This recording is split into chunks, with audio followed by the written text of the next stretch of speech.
नमस्कार दोस्तों, स्वागत है एक बार फिर से आप सभी का हमारे इस चैनल आरवी ब्लॉग ऑफिशियल पे। आज के इस वीडियो में हम बात करने वाले हैं CO2 वेपन। क्या हम अपने सेल्फ डिफेंस में CO2 पिस्टल या CO2 रिवॉल्वर को यूज़ कर सकते हैं? चूँकि एक हमारा वीडियो CO2 पिस पे आया था, जिसका लिंक मैं आई बटन में डाल देता हूँ, वहाँ से देख सकते हैं।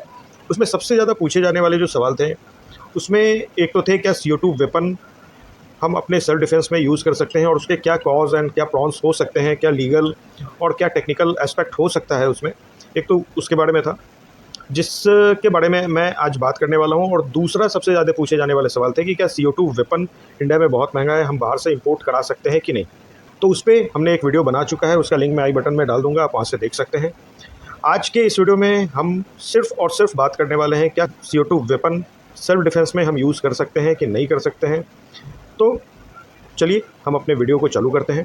और वीडियो चालू करने से पहले अगर आप लोग हमारे इस चैनल पर नए हैं तो प्लीज़ हमारे चैनल को लाइक करें, शेयर करें, सब्सक्राइब करें कि आगे से जो भी वीडियो आए उसका नोटिफिकेशन सबसे पहले आपको मिल जाए और हमें एक मोटिवेशन भी मिले कि हम नए नए कंटेंट पे आपके लिए वीडियो लेके आते हैं।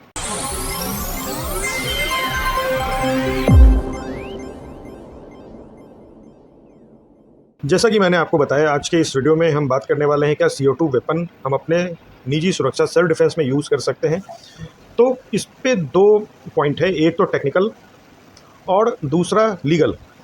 क्या टेक्निकल कॉज एंड प्रॉन्स हो सकते हैं CO2 वेपन को अपने सेल्फ डिफेंस में यूज़ करने का, और क्या लीगल कॉज एंड प्रॉन्स हो सकते हैं अपने सेल्फ डिफेंस में CO2 वेपन यूज़ करने का। तो सबसे पहले हम टेक्निकल पॉइंट पे बात करेंगे, उसके बाद लीगल पॉइंट पे बात करेंगे।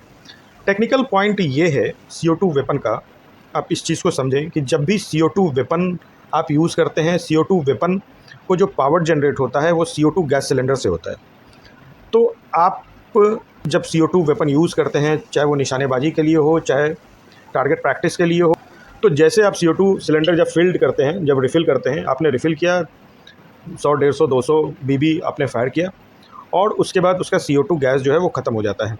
आप जब CO2 सिलेंडर को रिफ़िल करते हैं और आप उसको यूज़ नहीं करेंगे तो उसका गैस जो है वो धीरे धीरे रिलीज़ होता है और 24 घंटे के बाद आप देखेंगे वो गैस ख़त्म हो जाता है। क्या ये पॉसिबल है कि डेली आप एक CO2 सिलेंडर रिफ़िल करके अपने घर से बाहर निकल रहे हैं और दूसरे दिन फिर से, चूँकि दूसरा दिन तो उसका गैस ख़त्म हो जाएगा, तो क्या फिर आप डेली उसमें CO2 रिफ़िल करके, नया रिफ़िल करके आप उसको सेल्फ डिफेंस में यूज़ कर सकते हैं? चूँकि विदाउट CO2 वो आपका कोई काम का नहीं है वो वेपन।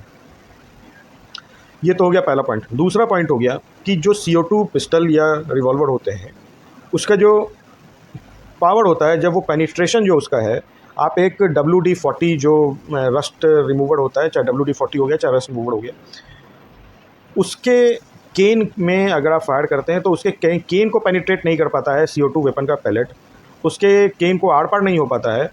वो आप जो कोल्ड ड्रिंक्स होता है, कोल्ड ड्रिंक्स के केन को वो ब्रेक कर देता है, बट उससे थोड़ा सा मोटा होता है WD-40 का, वो क्लियर नहीं कर पाता है।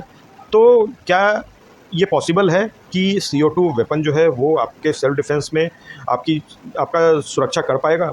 इस चीज़ को आप समझ लें। ये हो गया दूसरा टेक्निकल पॉइंट। तीसरा पॉइंट जो है, ये बहुत इंपॉर्टेंट है, इसको जानना बहुत ज़रूरी है। आप बाज़ार में हैं, रोड पे हैं या कहीं आप जा रहे हैं और दो लफंगे, दो लुच्चे, दो चोर वो आपके सामने आते हैं, उनके पास अवैध हथियार है और उसका मोटो सिर्फ़ और सिर्फ आपसे आपका पर्स छीनने का है।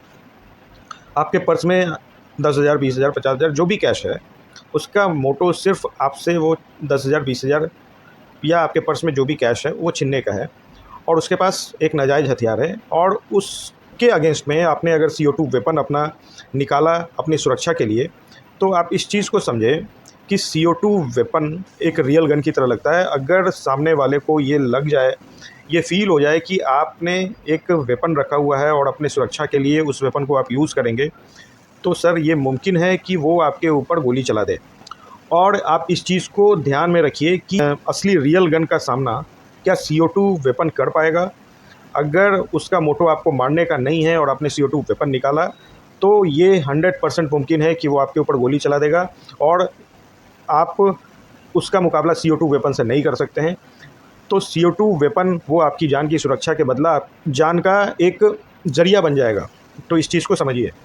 ये तो हो गया टेक्निकल चीज़। लीगल चीज़ पे आते हैं, तो आप ऐसा समझिए CO2 वेपन जो है वो आपका सिर्फ़ और सिर्फ शूटिंग पर्पस में यूज़ होने वाला वेपन है।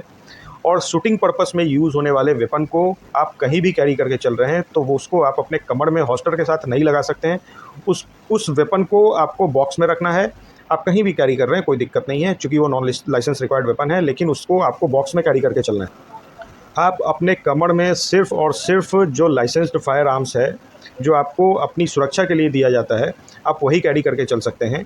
और अगर आप अपने कमर में एक बहुत सारा डमी गन भी आता है, डमी गन हो गया, चाहे वो लाइटर गन भी आप लेके कैरी करके चल रहे हैं और किसी प्रशासनिक अधिकारी को या किसी पुलिस वाले को वो वेपन दिख जाता है, तो वो 100% लायबल है कि आपके ऊपर कानूनी कार्रवाई कर सके।